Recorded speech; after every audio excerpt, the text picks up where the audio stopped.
Welcome to this week's edition of Inside the GM Studio, a podcast all about the tabletop RPG hobby. I'm your host, Matt. And I am David. And we had our last D&D game for quite a while yesterday. Ended on a very good spot, I think, for... we're going to be taking, what was it, like 2 months off? Almost 3 months off of the D&D game? Yeah, August, 2 or 3 September? maybe even, yeah. Either way, I think we left it on you said August or September. So. I think we left it on a very good note. I left it with a good spot in the story that I was really happy with, because it's like ever since, for those out there that would like to know, my character comes from a noble family that is recently had to kind of take up not exactly the head of the family, but definitely doing his part now, working with his siblings on doing what would you call it, family relations with other nobles and whatnot. And he takes that shit very seriously. Duties. I would call them duties. Yeah, there you go. One thing whenever I make, and this is kind of like a thing that I do with a lot of my characters for any tabletop game, unless you're just playing a straight up criminal that just needs to, but even that sometimes I still go with this. Like they have a code of, they're very honorable. They don't usually, if they say something that they promise, they will stick to it. And they take a lot of their duties, especially like this when it comes to family and whatnot, very to heart, and they really want to make sure that it gets done. And now with everything that's been happening, we have this in the story right now. There's this encroaching prophecy that we're going through of this doomsday about to happen. And before we ended the campaign, there was a big moment where Cody, who we talk about quite a bit, his character started talking about how he doesn't think that we're going to win this. He thinks that we should go take our families and run. And I had just I just successfully got this other noble to work well with our house, but only under certain circumstances. Now, my character going through his head, he doesn't exactly speak a lot. He's not very charismatic. He doesn't speak. When he does speak, he usually fucks up. But he doesn't like to speak up too much. When he has stuff on his mind and he just goes. He doesn't say shit. He's a big man of action. And this time around, all of this happening, he has to get back to his estate to tell his family that, yes, this stuff is good to go. As long as my sister is the one that deals with this guy, but he also knows now there's this other node part that we have to go deal with. And with this coming urgency, with this evil that's coming up, it's becoming more and more dangerous every single time. And in his mind this could be the last time, every time I go and shut down one of these nodes could be the last time. And I have to get this information home. So everyone else stays at the other noble's place for the night, where my character was like, no, I have to go and get this information home just in case I don't make it back. So he heads off in the middle of the night, and everybody else is getting a little bit of information here and there about what's coming up. And I'm just going through the night, and David ends it really good as I'm on taking the wagon at the end of the night, talking about how it's scary out here. It's fucking horrible. It feels like the dread everywhere is just intensifying because of this weird oncoming cataclysm as well. And we ended it right around there. It was like, this is a great spot to end for a long hiatus. Mm-hmm. So what did you think of the ending there, David? I was happy with the ending, but again, I never know how much y'all on the East Coast are East Coast time anyway, are going to be fine to kind of go closer to 9 o'clock my time. And Hmm. so I was trying to end at 8 because that's kind of typically our end time. And I was like, well, I have this great cliffhanger that I think is the, it was the backup cliffhanger. The initial one that I wanted to get to is you guys arriving at the site of the node. Hmm. And, we took our time with a little bit of dialogue and role playing. And I'm happy that that plays out that way, especially because it increases party cohesion and kind of everybody gets to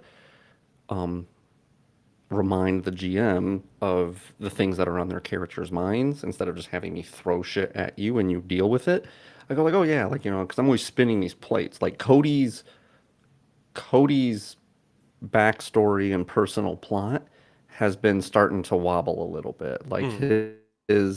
his stuff isn't really into the fore. It's been like you and Beto and kind of to a lesser degree Patrick's. Um, Brought this noble in, and he's a member of the Harper, so that kind of is helping keep Patrick's thing a little bit more fresh. But it's predominantly been your story for this adventure, with a potential for it to be some of Beto's story and a little bit of Patrick's story in the Hmm. background. But Cody's story, I can't spin all four subplots like and a main plot at once. Yeah. So I didn't mind that, but I initially had intended to play a little bit more up on the atmosphere of your journey because I was like, okay, I wasn't sure if you would go back in the evening. So I had kind of a contingency. Okay, so if he goes in the morning, then he's just going to see the devastation of the fires and what Hmm. they have wrought, and maybe have to do some investigating because you won't have been there while it was happening, so you'll have to try to piece together. And I thought that could be a cool cliffhanger, where you're kind of putting on your Sherlock Holmes cap, and maybe leave it with like a cool clue that gives you an idea of like what happened.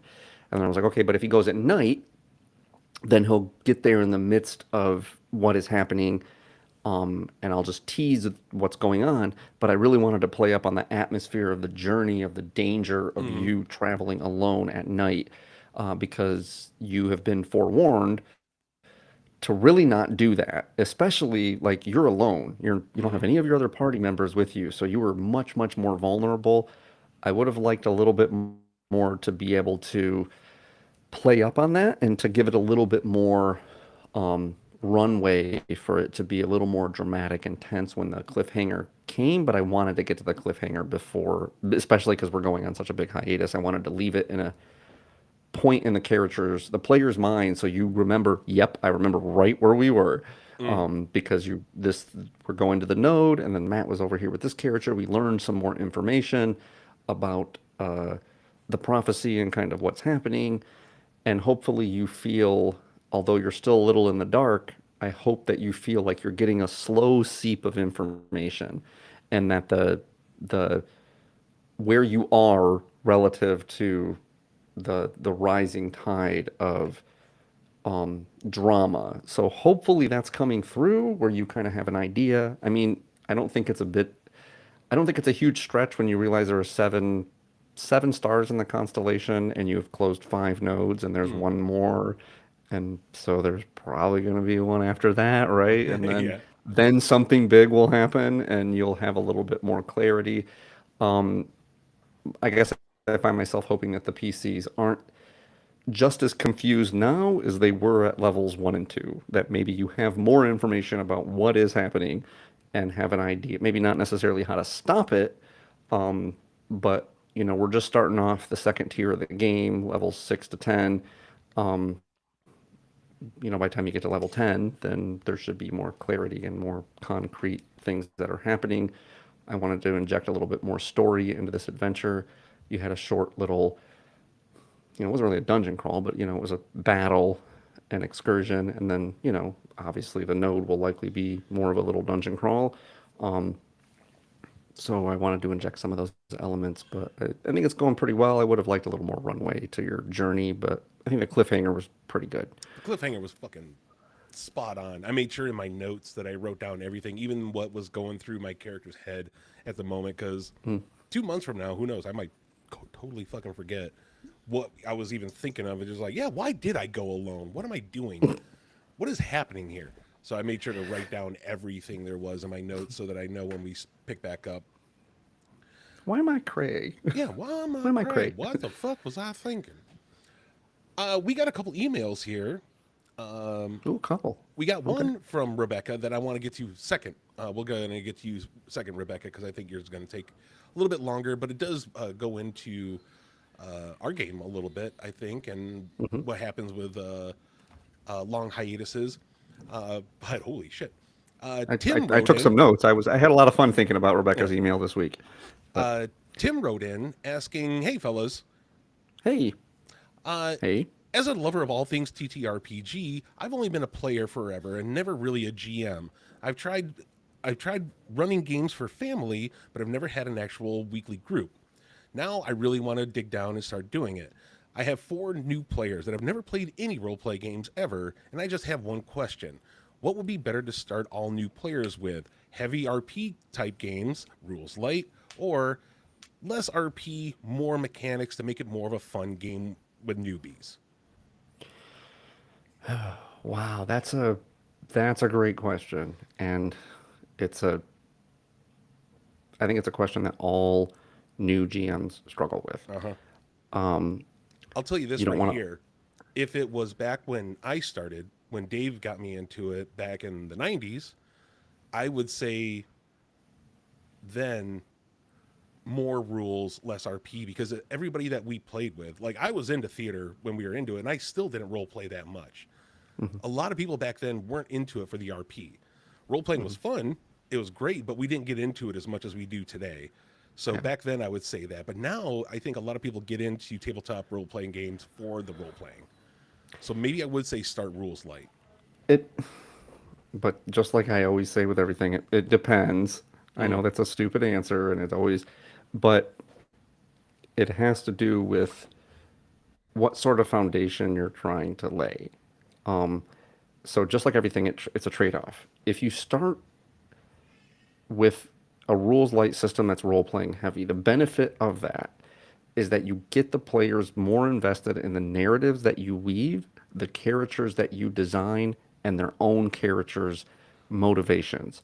And that allows, if you're thoughtful about that, then plots and character driven things are much more organic.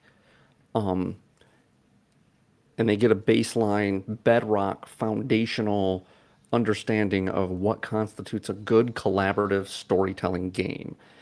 And that's a big benefit. And if that's the sort of games that you want to run, where you want to have strong character themes, character side quests, you want there to be lots of role playing encounters, you want it to be an emphasis on the narrative arc, then that is where you should start. mm, However, if you're the kind of person that really is not so big on having super well fleshed out stories, maybe you just like fantasy tropes and you just want things to be kind of fun, lighthearted, fantasy driven, um, like I always say this about, comic books. I grew up reading comic books, and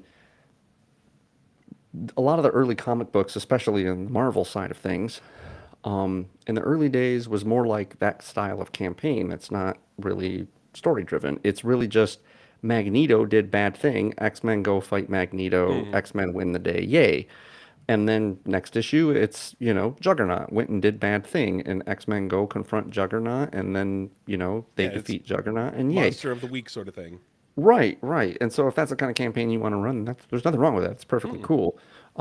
But it wasn't until the 90s, late 80s, early 90s when Chris Claremont started writing the X-Men that it was like more in the narrative style where it was like all the things most of us love about X-Men are a byproduct of this one writer. He was the Yep. one that gave Wolverine a kind of shady Yep. backstory. He was the one He gave that us the Dark gave Phoenix. he gave us the Dark Phoenix and the inner turmoil and the romance between Scott and Jean and Nightcrawler and his his relationship to his faith and his appearance and his mutant Mm. powers and Storm's claustrophobia and you know, all of these things, which so many of us really love, um, were born out of that era. But that's a comic book. It's Hmm. uh, much more of a passive medium, and probably much better designed to be narrative driven. So if that's what you want, then that's great. But you need to recognize that when it comes to the stakes of the game, the rules are often the arbiter of that, right? High tension moments of high stakes that the players win or lose on a knife's edge are largely borne out by the mechanics. And you will rob your story of some dramatic stakes if the players are largely ignorant of the rules. And so, on the flip side of the coin, if your players are more about the high octane stakes of, you know, this big fight that means a lot for their characters because it's about glory and more, um, like, let's call them tropey things, then they'll get a baseline for that by having the mechanics, and you can inject more and more story in. And so it really, the it depends is one, thinking about that trade-off. What sort of campaign do you want to run, and what sort of campaign do you think your players want to run? If your players aren't so keen on really having there be lots of teeth to the campaign, then Hmm. it's okay to not have something that's really rules heavy. The rules are there as a safety net for the players when the GM is presenting strong challenges to them. And so if the challenges are not framed as the skeleton of the campaign, the drama and the interpersonal relationships and whatever, are more framed that way, then you don't want to start with the rules first because that's what the rules provide. Ideally, there's a synergy between them because frankly, the the character stuff and everything should be important because there's some sort of drama that gets us to care about an outcome. Hmm. And then that outcome, one way or another, is made dramatic by the mechanics of the game. And so you need that um, to inject some much needed the drama, I guess, is bolstered by the fact that the players have a deep understanding of the mechanics. Um, so somebody that doesn't know the mechanics at all is going to find a narrative game more accessible, but there'll be a longer learning curve because you're not putting any pressure on them to learn the mechanics, throwing them in the Hmm. deep end of the pool and making them swim. So you just have to be prepared to be very patient, to remind them of the rules on a regular basis, um, and to kind of, I would say, rise the level of rules along with you, or the level of levers that you pull in the mechanics should rise with the player's knowledge. So in the beginning, when they're not as knowledgeable, don't call for as many checks, don't apply the rules, just take more of a narrative hand with it.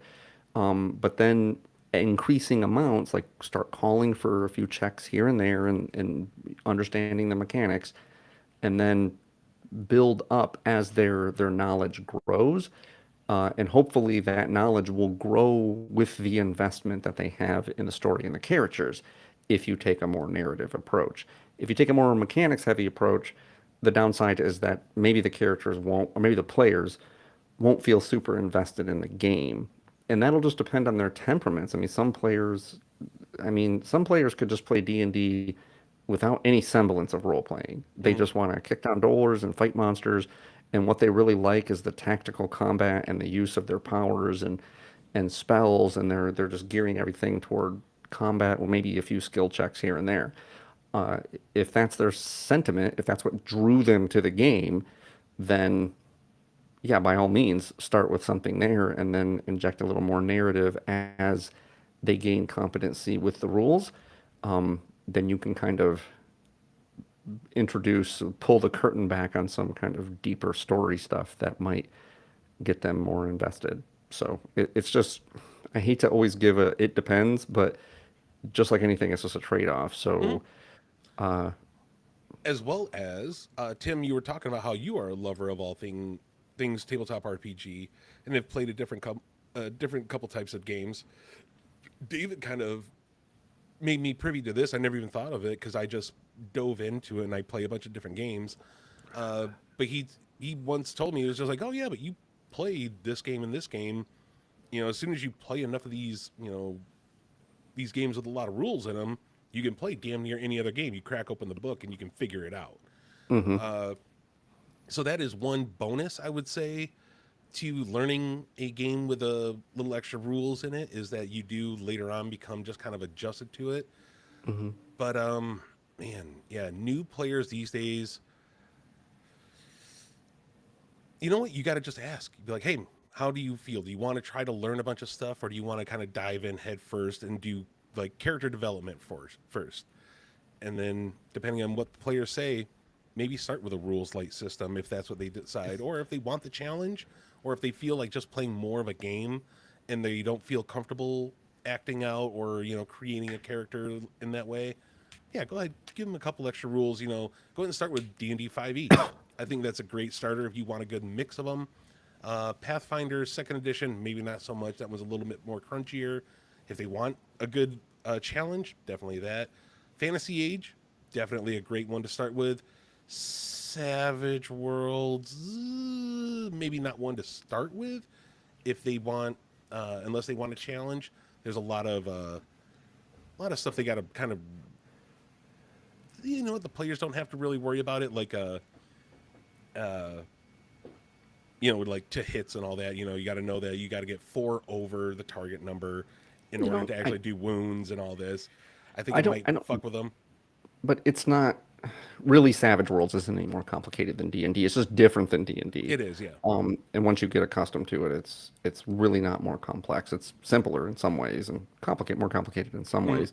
But I guess the key takeaway should be that the crunchier the rules, the more player autonomy there is.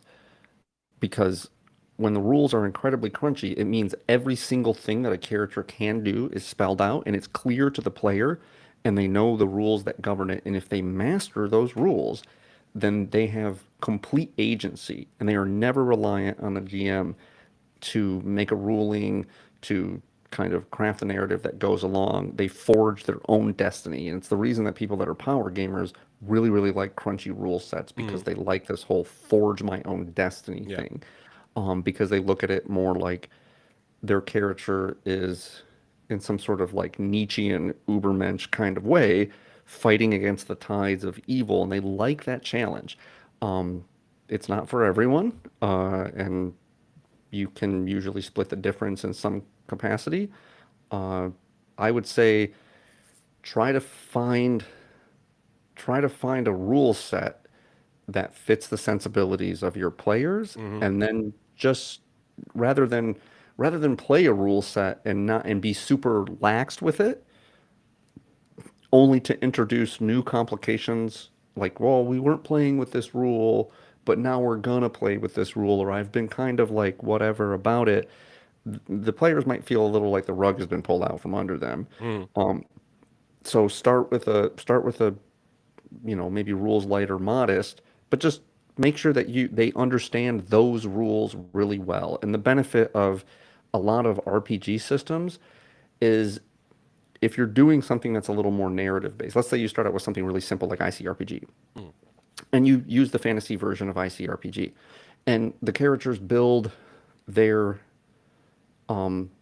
the players build their characters in an ICRPG kind of way, and then you know you are doing a rules light, it gets more narrative driven, and at some point down the road, you decide that maybe these rules are a little too simplistic for my players. They got the hang of them pretty quickly. They want a little more sophistication. There's nothing stopping you from just taking the same characters and porting them over to Dungeons and Dragons and Hmm. keeping the same story, the same characters, the same everything in the narrative, and just layering over a new rule set or even moving it over to Savage Worlds. And I know Matt has done that, Oh and yeah, then many and times. frankly, I think they did it in didn't they do it? The Vox Machina guys did that, right? They Hmm. just switched rules in the middle of a or after like one adventure. They just moved over to a different rule set, kept the same characters and same narrative and everything. The rules don't govern that, so but going the other way is a little more difficult. So um, those would be the trade-offs. I don't know that one is necessarily better than the other. It probably has to do a lot with your temperament. I would say for your own sake, if you're the kind of person that doesn't know rules and isn't prepared to make like interpretations of the rules, Ooh, he did like say he's never GM before. This is going to be his first time. right, but that doesn't mean he might be the kind of player that knows the rules really well. And Yeah. so if you know the rules really well, then actually you probably want to you probably would prefer to run something that's a little more straightforward rules wise. Otherwise, you're going to have to be making a lot of decisions, a lot of like rulings on a more rules light system, and that can create bedlam if you're not Hmm. used to it. Whereas if you understand the rules of the system top to bottom, then you don't need to make you just know this is spelled out for me. This is spelled out for me. I don't have any questions about how to run that. I just need to focus on the story and the characters. And so that's a benefit to you and helps you. But if you're not as rules savvy, then you don't know the rules or you're not comfortable with them, then you might want to go on the other end of the spectrum. So just remember that rules light systems require that you make a lot of judgment calls about Hmm. what happens. And if you aren't comfortable doing that, then you need everything spelled out for you. And if it's going to be spelled out, you need to know what it says. So try to think of the ramifications that that will have for your game. And maybe if you're not comfortable making, if you're not comfortable arbitrating rules and you also don't know the rules very well, you need to get one or the other. You need to get comfortable arbitrating, or you need to learn the rule set well, Hmm. probably by maybe just learning a simple rule set that doesn't, okay, it's not super crunchy, so I'm going to make it, it's not super complicated. I'm going to learn it very well and just be comfortable making rulings about things X, Y, or Z. New players don't often New players don't often find loopholes in rules very quickly. You have to be kind of a more sophisticated gamer to understand like how different rules play off of each other. Um, my cousin Cody is still to this day finding things that I had not considered after 30 years of playing D&D or whatever. Hmm. Um, so yeah, those would be the trade-off. Try to make it easy on yourself because the easier it is on you to run a rules mechanic, the more you can focus on the elements of the game that you enjoy. And if you have new players, they're likely to be the most enthusiastic about a game that you're enthusiastic about running.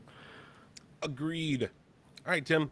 Good luck out there. Let us know how well it goes, and hey, let us know what you chose.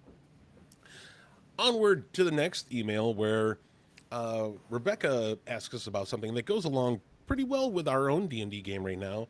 Going Mhm. on a long hiatus, uh, the cliffhanger is fantastic. We need that cliffhanger to make sure that we uh, are, we want to get back to it. We're always thinking about it. But when we do get back, what is the one thing that should be that one thing that brings us back into the game, first of all, and helps us kind of remember what we left off with, the old recap. And Rebecca sent us an email here asking us about just that. Rebecca writes, "Hey, fellas." Hey, I think Rebecca is the one that started that. I've noticed that a lot of emails that we're getting is either "Hey boys," "Hey fellas," or "Hey." No, that's it. Just "Hey fellas" and "Hey boys," I guess. no, But that's good. Rebecca was like the first one to start doing that. Way to go, Rebecca! Thanks for doing that. For starters, I have never been super keen on in-depth recaps of games I run, as I thought of them as just refresher for the players in case they forgot key elements from the last session. Hmm. Now, remember the gaming club I started at the new school I work at? I One of the do. one of the kids that is playing asked if she could start giving the recaps, as she is a heavy note taker and uses it like a book her character is writing through her adventures. This opened my eyes to what recaps are really for. I saw a whole new side to the story I was creating through the eyes of an adventurer that lived it. I have to say, this brought tears to my eyes the first time that she read her recap. My question is, do you think recaps are an important part of the game, and is there something that we can all do to make them as amazing as this young lady did? Always appreciate your opinions and suggestions, Rebecca. Yeah, I was like I said, I was really happy to get this email and to kind of think over it. Um, I guess to start, I have extensive notes on this matter. Mm, Uh, I'm not a note taker, typically, by the way. Um, I do enough of that shit in my job. Um, I I don't think that recaps are essential to a game. Uh, you can get by without them, hmm but they do offer something, and there's a reason that they might be essential for any particular group of players or um, any particular game. But I don't know that I would be able to quantify how important they are. That would vary from the group of players to the campaign that I was doing. Um, Maybe they'd be more essential in a real plot heavy campaign, like mm, where lots of twists and turns are happening and there's lots of plot twists and you need to kind of keep the players reminded of where things are going. Um, Pacing is also a big thing, depending on how quickly paced your campaign is. Like, for instance, let's say you had a really fast paced campaign but didn't play that frequently. You played once a month, but when you did play, you played for 5 hours, but it was just real fast paced and a lot of stuff really happens really quickly. Then recaps would be more important. hmm But I like her notion that she really never really thought about them except on the most obvious form of utility that they offer. And then when someone frames something in a different way, you go like, "Oh, wow, that's fucking cool," right? Like there's so many things that I've incorporated in my games over the years that I was like, "How have I not been doing this already?" You know, hmm like why haven't I been leveraging like the thing that I've been doing in more in recent years, asking the players to kind of fill in a particular portion of the plot. That's kind of what a recap is. You know, you say like, oh, you know, I try to do it like once every few sessions at least. Oh, you come across something and, you know, like what happens? You're on the road and we had one last night where I thought the thing that Beto came up with was just, it just added a little bit of flavor to the game. It was like, oh, you're traveling up to this noble's estate and you've been traveling for a couple of hours here at this confluence of this ecotone of environments, and something on the road ahead catches your eye and gives the party pause. And I asked the player, Beto, what is it? Right? Like, didn't tell him, narrating, just left it to him.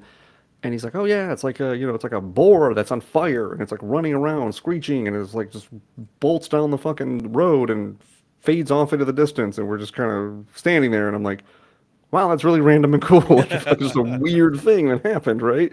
Um, but it just adds color and texture to the world, um, and does a lot of things that a good recap does. Uh, One of which is cue you into what the players are interested in. hmm So I guess I would start at the top of thinking about whether, or let's say, discussing or meditating on whether a recap is appropriate, you have to have an acknowledgement of what the downsides of a recap are.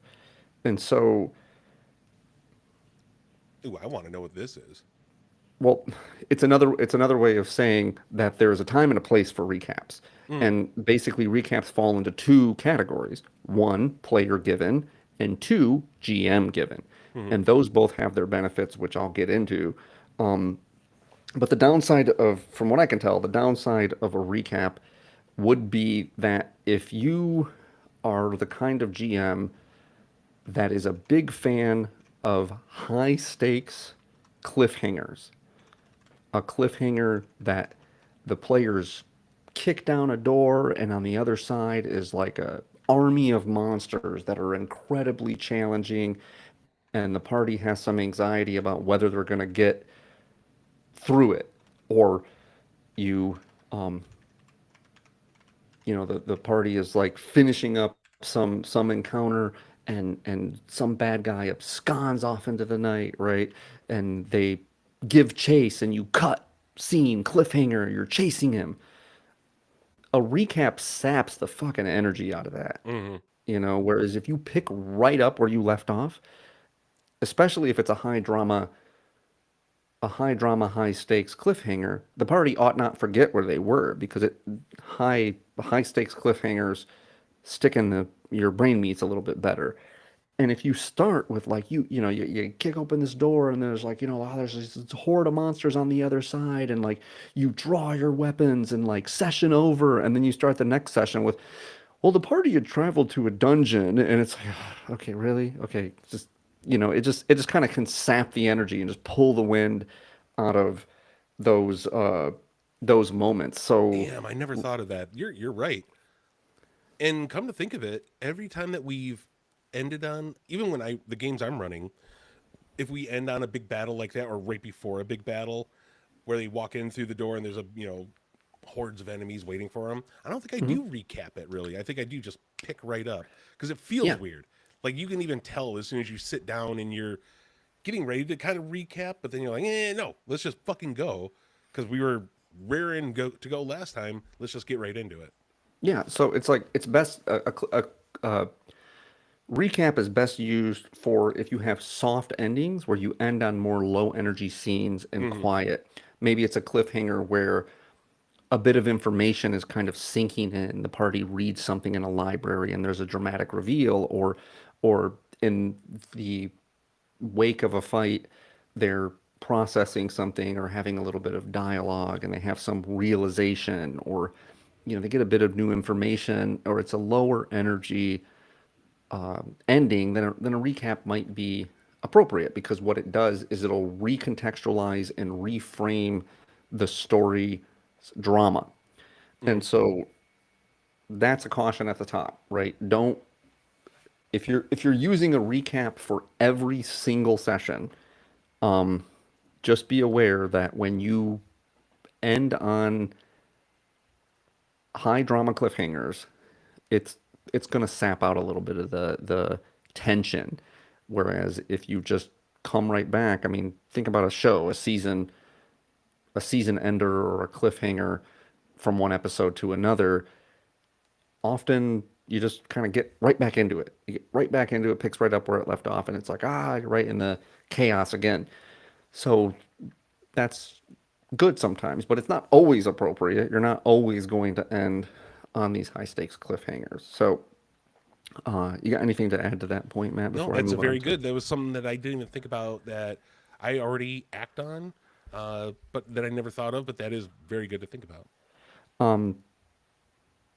So, Rebecca's thoughts on what a good recap does are well taken. And so I'll kind of espouse a little bit on what a good recap can do. And probably if the GM is recapping, what the GM should do with their recaps, and then what it brings to the story when the players recap things. So the best thing a recap typically does is frame the events of the story. And when a player does this, actually, let's start with when a GM does this. When a GM does this, you can often restate the stakes of the story to the players in ways that maybe resonate with them a little more. Because frankly, sometimes like actions of a narrative don't, it's hard to really put yourself in the head of a fantasy character. And so maybe a bunch of crazy stuff happened, and the party went through a particularly bad battle, and now they're back at the inn, and maybe some mysterious figure comes in, and that's the cliffhanger that you left Hmm. off on. And so the players might not be thinking in terms of, you just went through this lengthy dungeon crawl where you got beat up, and maybe you're kind of traumatized, and you're licking your wounds, and then now this mysterious character comes into this moment of respite that you're having, and makes you feel a little like vulnerable because there's an unknown and you're in a weakened state. The players might not have internalized that their characters would be thinking about those things emotionally. And bad writing in television does this, where it's like a bunch of crazy shit happens, and then the players just see, or the players, the characters in the narrative just seemingly shake it off. And it's like, dude, do you know how fucking traumatized you would be? Like if a bomb just went off and you just saw like five people get fucking stabbed. Like I get in the moment of like the high stakes action that you're not going to stop to process that. But when you have a low energy scene where it's like the next day the characters are, kind of like, "Whoa, what was crazy yesterday? Or that guy got murdered and a bomb went off." It's like, all right, on to the next plot point, and you're like, that doesn't seem like a person to me because it doesn't seem like they have internalized the the drama that has previously happened. And when the GM gives that recap, you can kind of recontextualize and reframe maybe what the characters would likely be thinking and feeling. And conversely, on the flip side of the coin, when a player gives a recap, it's a great opportunity for them to give that to the GM. So maybe they couldn't in any way think of a way to show what their characters thought about something or what their characters felt about something. And that's often very difficult, especially when there's like a plot going on. And if especially if you don't want to screech the plot to a halt to have this long-winded, expositional dialogue where characters are like announcing their feelings and like talking to one another in a way that just seems really stilted and silly and also distracts from the main plot. But what you could do is say X, Y, or Z happened, and you're the player giving the recap.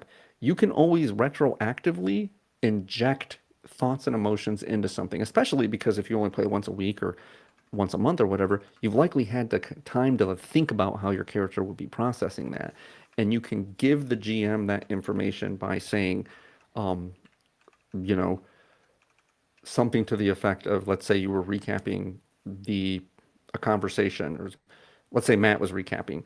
So, Matt, what happened last week? And he would say something like, "Oh, okay, well, we pushed into this noble estate and fought off all these gnolls," and he could just give you the nuts and bolts of things. But it's a good opportunity for him to say, and we were a little fearful because we didn't know what had happened to the noble, and Quentin's character, Quentin was weighing heavily the responsibilities of his family until they revealed the noble's location, and he brokered this deal where they had a conversation, and that left him feeling ill at ease because he wants to be a man of his word.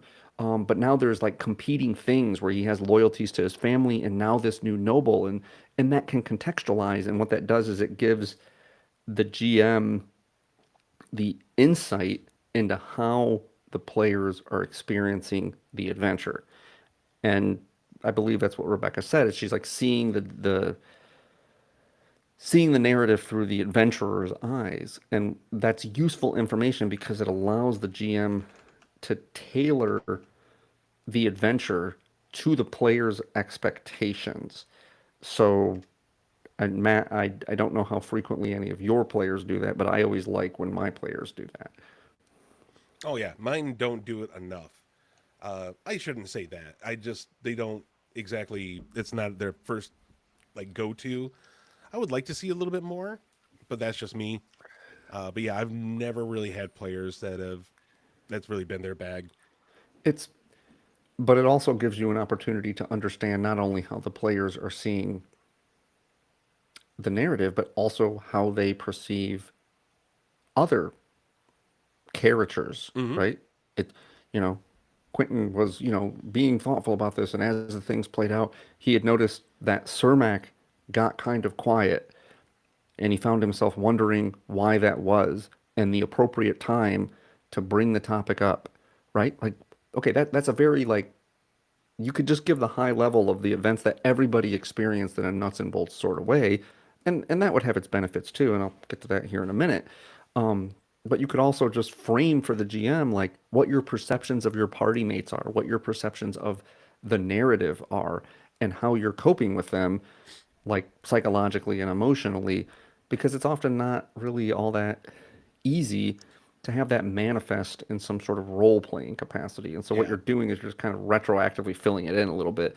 And then it also, like, if you've said that, you said, my character is worried about X or Mm. was worried about X that happened previous session, then it also kind of, you've committed to it basically. And now you can try to think of ways, okay, I've maybe I didn't feel it at the time or whatever, but now I've said that my character is feeling this way and I've kind of committed to it. So how can I figure out opportunities to have that manifest? And it bolsters the role playing of the of the plot, and it gives it much more gravity.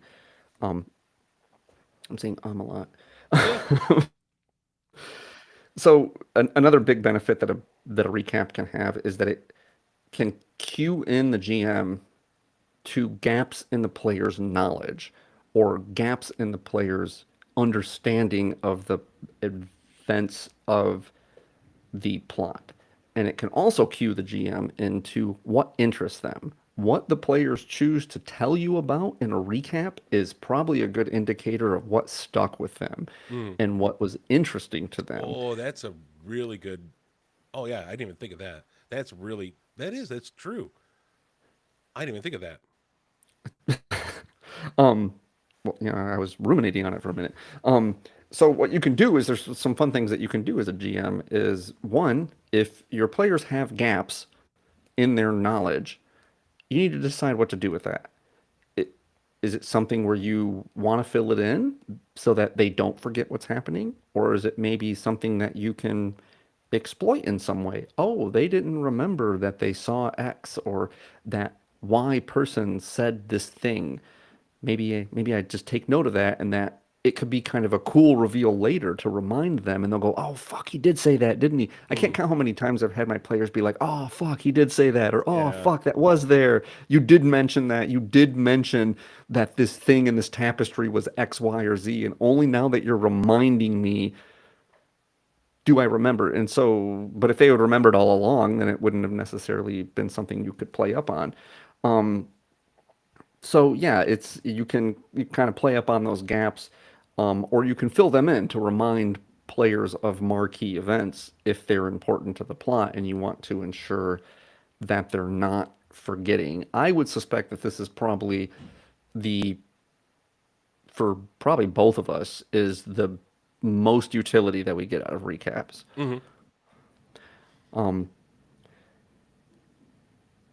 Another one that I hadn't really thought about until Rebecca had mentioned this, probably because I don't play with like shy players very often. Hmm. Um, I mean, Patrick is pretty quiet, but I wouldn't say he's shy. No, he's not shy. He's just quiet. He's just quiet. But a recap can, especially if the GM just says, okay, you give a recap, Matt give a recap, Cody give a recap, that can allow players that might be a little more shy or a little more um, quiet Hmm. to come out of their shells to get used to talking in a very kind of low stakes scenario. This is not something that they're talking about the narrative that is happening now, where there might be some stakes to walking up and opening a door, whatever, taking initiative. But what they're doing is they're talking about things that happen and have already happened. And what it does is it kind of gets them talking and gets them like um,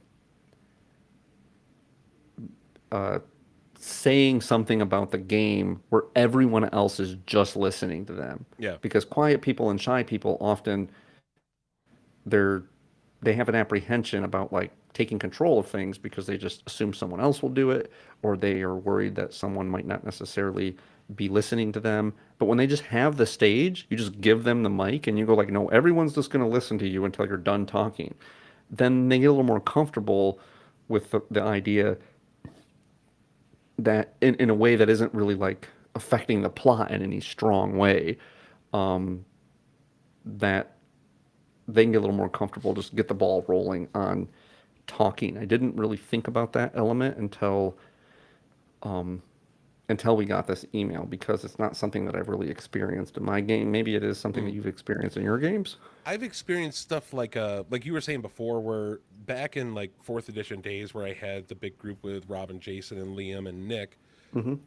I would just pick one of them every week be like, Rob, give us a recap of what happened Hmm. last week. And usually one of them at some point would end up being like, this happened, this happened, blah, blah, blah. A lot like how I do it now, kind of like bullet points through their notes. Sure. But then every now and then, like you said, they would say something like, oh man, and that fucking pissed me off so bad, and I got to think of like, this, blah, blah, blah, blah, blah. It made my character think this or made me feel like this and this. And then one of the other players would be like, yeah, well, fuck you because of this or this and this. And then Yeah. they got to actually talking about it, and it almost became they got into character before we even got into the game. It was just a recap, them talking back and forth about how their characters felt. I thought that was really cool as well. Yeah, that was another point I was going to bring up on this kind of bullet point, which is it kind of primes the characters. Well, I mean, maybe it's even tied to the previous two bullet points. Um, it primes the characters to be kind of already thinking about the ways, like if they're thinking about how their characters process something or how they understood it and where the gaps in their knowledge might be, then it gets their brain, it eases their brain into already like thinking in terms of the character. And so it also will reveal any metagame strokes. Like if, Oh yeah. recaps can often reveal where a player might be metagaming, or maybe reveal to you as the GM the ways in which the players are avoiding metagaming, where you go, Mm-hmm. oh yeah, right, actually the characters don't have that information, and so it wasn't in the recap because they don't have it. Um, but yeah, one of the biggest benefits is, I think I kind of already alluded to it a little bit, that it a recap really helps the GM kind of know what elements of the game are working. Mm-hmm. And so you have a better idea of like what threads to pull at. Something that resonates with a character that gets them to react. The character's reacting emotionally, it's stirring up sort of some sort of thoughts, or just the fact that the player is drawing attention to it is an indicator that they believe it's important.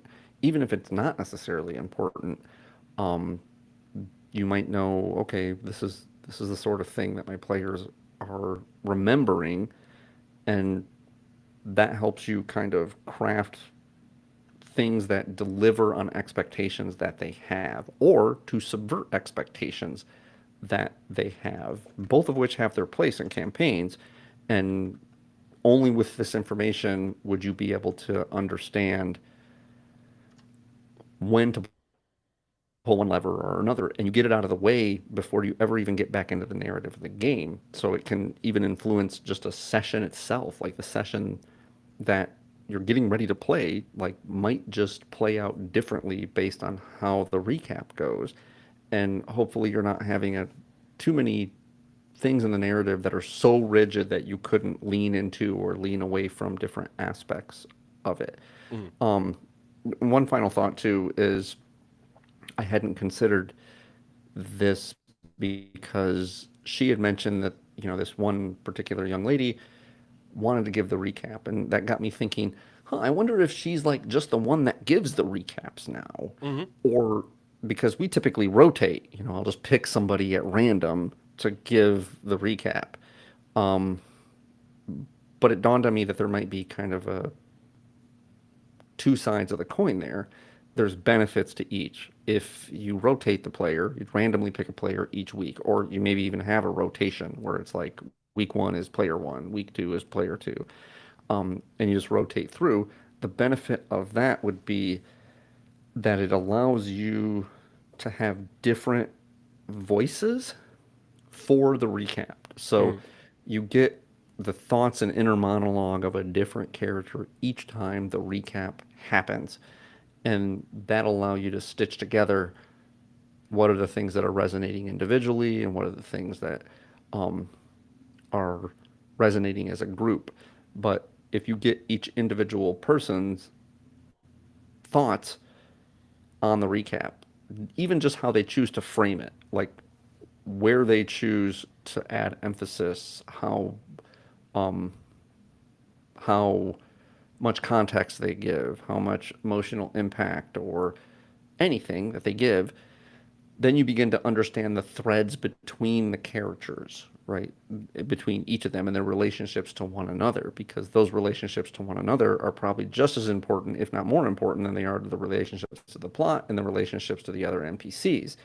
And so that's how you create a layered web of interconnectivity where it's like player one and player two have a certain type of relationship, and player one and player three have a certain type of relationship, and it may or may not be the same as the relationship with players two and player three. And so those interconnective webs, if you're playing a more role playing heavy campaign, can matter very much. Hmm. On the flip side of that, though, if you assign it to one player, then that one player now has a responsibility, and they take up the mantle of that, almost like being the scribe of the party. I Yeah. believe she alluded to the fact that the player is almost like writing a book about their Yeah. Like her actual adventures. character is writing a book. Yeah. Yeah, like if it's a bard or something, now Hmm. suddenly this is like a thing that I do. Remember, we used to actually, because there's some bookkeeping that goes into a party, we used to assign these roles Yeah. to to people in the party back in the day. It was like, okay, you have one person that's the leader, right? And what that means is the leader is the mouthpiece of the party. The leader decides when there isn't a cohesive goal, we'll go down passage A versus passage B. The leader is the one that just says, okay, passage A, and then Hmm. that kind of helps the game going along. But then we also had a guy that was like the map maker or the cartographer, Yep. whose The job it was is treasurer. to scrawl. Right, to scrawl things out. And then you had a guy that was the treasurer who was in charge of keeping track of the party's wealth. And then you had a guy that was the scribe who was in charge of like keeping the party notes. Hmm. Everybody had like a role like that. And when you outsource all of it, then because if you, frankly, sometimes if you don't outsource each of those tasks, then they just don't get done because everybody is assuming someone else is doing it, and then you're like, yeah, where were we? What were we doing? I don't remember. Like, Yeah.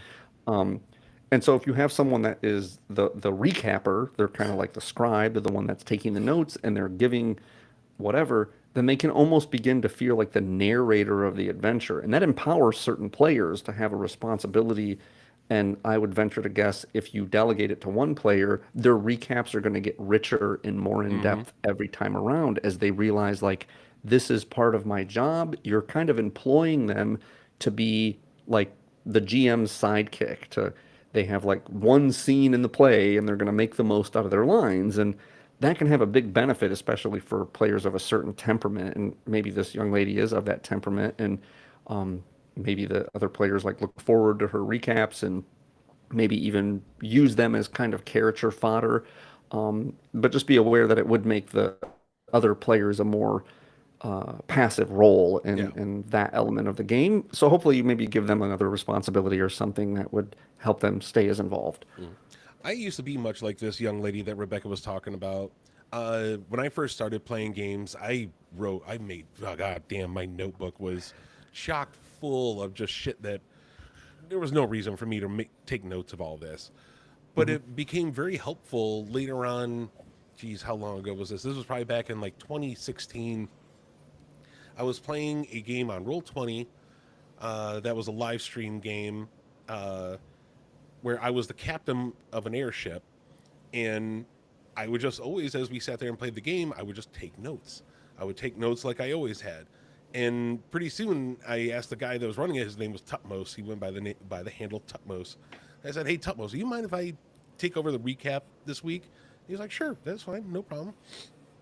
And I started doing it where I started off, and the first thing I said was "Captain's log," and everybody in the party immediately erupted up and laughing. And I was just like, "Yeah, it's my captain's log. That's what I'm gonna do." And everybody that was watching the live stream wrote in the chat. They were like, "That's good. That's fucking great." And I just wrote it like it was like I was Captain Kirk on the Enterprise, pretty much with Yeah. my captain's log. Later on down the line, like a year later, one of the other players was just like, "Hey, do you mind if I do the recap this week?" And I was like, "Yeah, go for it." And it was a guy that was playing our half-orc cook pretty much on the ship. He was just a Nice. half-orc fighter, but it was just like Clorg's log, and he just went into it and did it in character where he was just a fucking moron that cooked really bad food and loved to fight. So that was his, and he just made the recap so it sounded like his character, and it really did, it really fulfilled our, made the party feel full and like real, in sometimes, because you got to see behind the curtain of some of these characters, and they got to put out a little more different feelings than they usually would from the game itself. Yeah, it gives the game texture. When I played in Mm. Iowa, um, I had this guy, and uh, he was really into poetry, and he played a bard.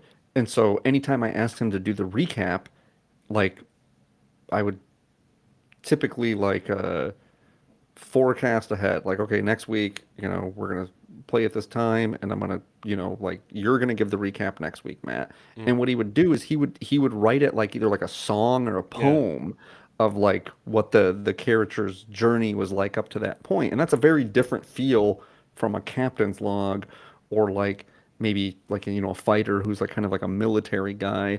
So you could do those things in character, and it adds texture and it adds flavor, if it's varied.